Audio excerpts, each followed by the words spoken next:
শ্ৰী অভিজিত হাজৰিকাৰ এটা কবিতা লৈ আপোনালোকৰ মাজত উপস্থিত হৈছোহি। এয়া মই কৃষ্ণজ্যোতি জোনাক। আজি আবৃত্তি কৰিবলৈ লোৱা কবিতাৰ শিৰোনাম অপেক্ষা। বহুদিন হ'ল তোমাৰ বাবে ৰৈ থকা, তোমাৰ লগত খেলা সেই যে শৈশৱৰ মধুৰ ধেমালিবোৰ। ক'ত বিলীন হ'ল আজি, য'ত থাকিব লাগিছিল তুমি। জানো আজি তুমি তাত নাই, তুমি বিহীনতাৰ মাজত কটাইছোঁ জীৱন।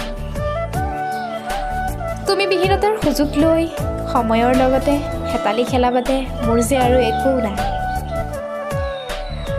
উপায় নাই, তুমি অহা কথা আছিলচোন ফাগুনত। ক'তা তেনে ফাগুনচোন কেইবাটাও পাৰ হৈ গ'ল। চকুলোৰে ভৰি পৰা দুগালত নাজানো মোক কোনে সানি দিব এতিয়া সেই শৈশৱৰ ফাকু। স্মৃতিৰ দুখৰ কোঠাত স্মৃতিৰ সুবাসলৈ এতিয়াও যে জীয়াই আছোঁ মই।